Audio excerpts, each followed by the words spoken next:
dari maut, dari dosa, makanya dia utus firman-Nya. Itulah yang Bapak baca tadi, Yohanes 17 ayat 3. Bapa mengutus firman-Nya, gitu loh. Menjadi apa? Menjadi manusia, mengambil wujud daging, gitu loh. Pribadi Allah yang kedua, gitu loh. Dalam misi keselamatan. Mungkin gitu soal loh. Makanya utusan mengapa itu gini? bisa dijelasin secara tersendiri.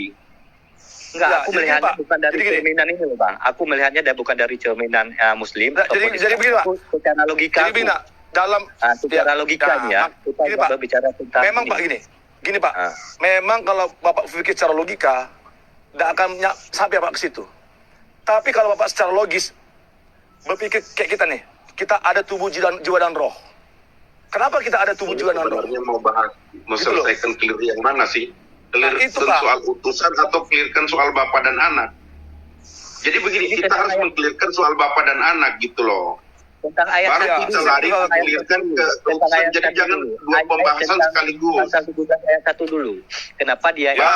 Nah, Kita harus mengclearkan soal bapak dan anak. Jadi clearkan, jangan kemana-mana dulu. ya. Jadi gitu Pak Kalau Darwin ya. kemana-mana dulu akhirnya terpotong supaya clear bapak Jadi, dan Pak anak Darwin, gitu loh. Ya Pak Darwin, cara sederhananya Pak, memahami Allah kami itu, ya Bapak lihat aja dalam diri Bapak itu ada apa? Tubuh, jiwa dan roh. Gitu loh. Ya kan, tapi tubuh, jiwa dan roh itu menyatu dalam diri Bapak. Gitu loh. Ya. Tubuh, jiwa dan roh itu berbeda Pak. Berbeda, tidak sama. Tubuh bukan roh, bukan. Tubuh bukan jiwa, bukan. Gitu loh. Mereka pribadi yang berbeda tapi tidak bisa dipisahkan. Gitu loh. Jadi sebenarnya dalam diri kita itu sudah ada trinitas Pak. Bercakap ya. Gitu Pak. Saya analogikan begini soal bercakap. Ketika saya ingin memutuskan sesuatu, dalam mengambil keputusan itu saya bercakap-cakap di dalam diri saya. Apakah saya harus mengambil keputusan A atau mengambil keputusan B? Itu analoginya. Jadi Coba bercakap-cakap. aku mau lihat tafsir yang ayat 1 ini. Ada nggak sama Bang? Dengar dulu Bang, kita harus clearkan soal Pak, mengenai bapak dan tafsiran. anak nih Bang, supaya jangan kemana-mana dulu. Jangan berbicara soal utusan. Itu kita harus Gini, clearkan. Ya, Pak, mengenai tafsiran Pak ya. Tidak fokus dalam pembahasan kita, Iya. kebiasaan tidak fokus. Iya, Bapak sudah lari lagi ke tafsiran, Pak. Saya mau jelaskan ke Bapak. Pak, tafsiran kami berbeda dengan tafsiran Bapak. Gitu. Kalau kami Pak, tidak perlu tafsiran juga, kami bisa Pak. Gitu loh. Agama itu nggak Makanya bisa tidak ada dilogikakan, kami, Bang. gini Pak, makanya Yang kami namanya tidak logika ada itu nggak tafsiran. bisa Tunggu dulu Pak, tunggu Pak, tunggu dulu Pak. logika gitu. Makanya kami Pak, gini Pak, makanya kami tidak ada tafsiran yang baku dalam diri kami, gitu loh. Makanya Kami kita bisa menafsirkan kemana-mana. bisa Itu menafsirkan salah. sendiri. Apa dasarnya? Oke?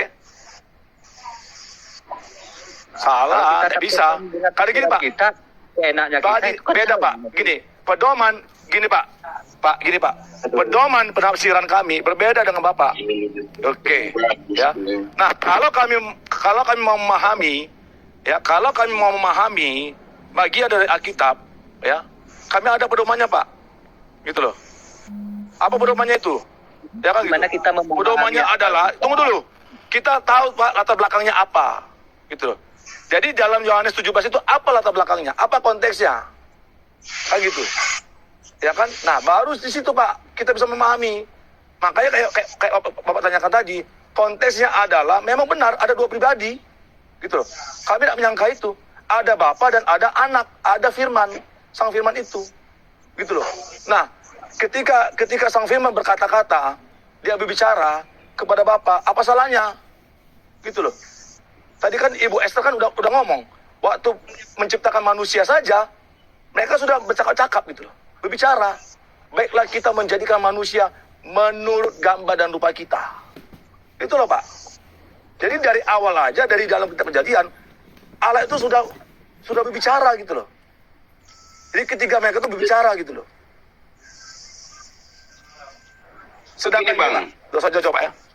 Tunggu aja. Dosa jauh. Dalam kitab suci Bapak saja, kenapa Allah itu seringkali memakai kata kami? Dia mengatakan kami. Nah, saya mau nanya ke Bapak, kami itu kalimat tunggalkah atau kalimat jamak? Kenapa Allah itu mengatakan kami? Kalau memang Allah satu.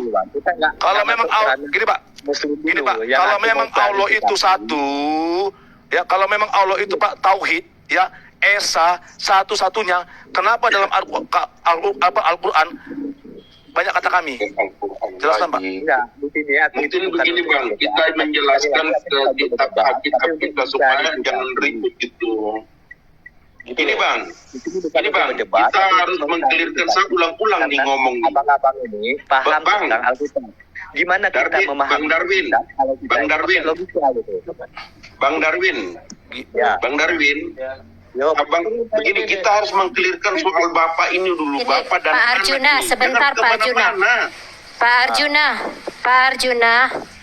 Arjuna, sebentar Pak Arjuna. Mungkin Pak Darwin itu tidak setipe dengan Bapak. Jadi dia nggak ngerti-ngerti. Mungkin Pak Fortin ya seperti mungkin setipe dengan Bapak. Biarkan dulu deh Ngerti Pak dia. Fortin yang menjelaskan. Iya, soalnya dia belum ngerti juga. Jadi mungkin kalau Bapak ulangi lagi dia juga masih nggak ngerti.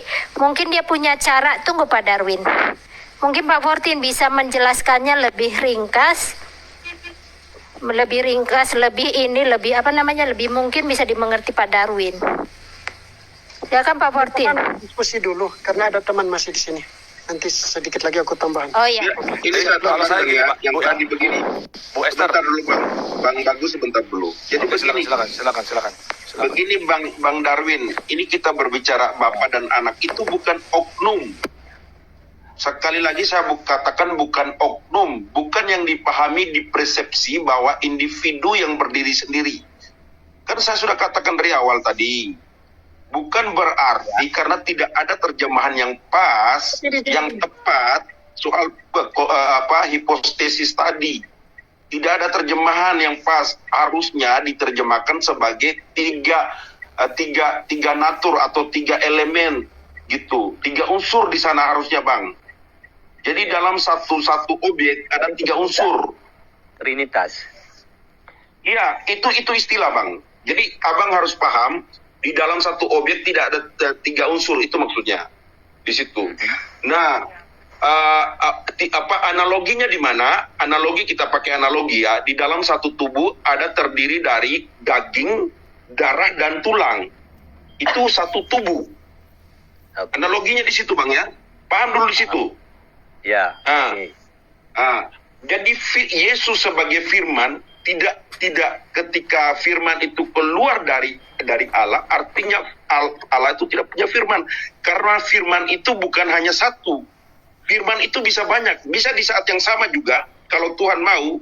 Karena mengapa dia hanya dipilih bangsa Israel? Kalau Tuhan mau bisa melahirkan Yesus yang sama-sama di segala penjuru dunia. Karena firmannya bukan hanya satu Bang. Gitu. Firmannya banyak di saat yang sama, di saat waktu yang sama, Tuhan itu bisa datang menyampaikan firman-Nya. Itu yang Abang harus pahami. Tapi ada tujuannya mengapa firman itu menjadi manusia, dan satu-satunya bangsa yang dipilih itu bangsa Israel. Gitu loh, ada tujuannya. Kita jangan ke tujuannya dulu. Kita harus fokus kepada firman dan Bapa dan anak tadi. Jadi Bapa di situ bukan berarti Bapa punya Bapa sebagai Bapa dan anak Bapa sebagai Yesus. Tidak seperti itu, Bang. Paham di situ ya? Jadi di situ satu objek tadi seperti saya analogikan tadi, dalam satu tubuh ada daging, ada tulang dan darah. Paham tidak di situ? Itu yang dikatakan satu, Bang. Tetapi Ya, ketika bercakap-cakap tadi itu bukan hanya di situ, Bang ya. Di dalam Yohanes yang Abang tunjukkan itu, di dalam kitab Kejadian juga Tuhan bercakap-cakap dengan dirinya sendiri. Gitu.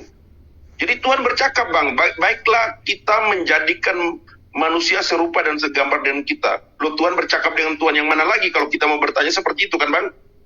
Benar tidak? Coba buka di kitab Kejadian, Bang. Baiklah kita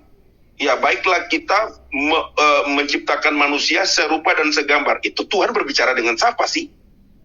Jadi seperti itu. Jadi Abang paham di situ.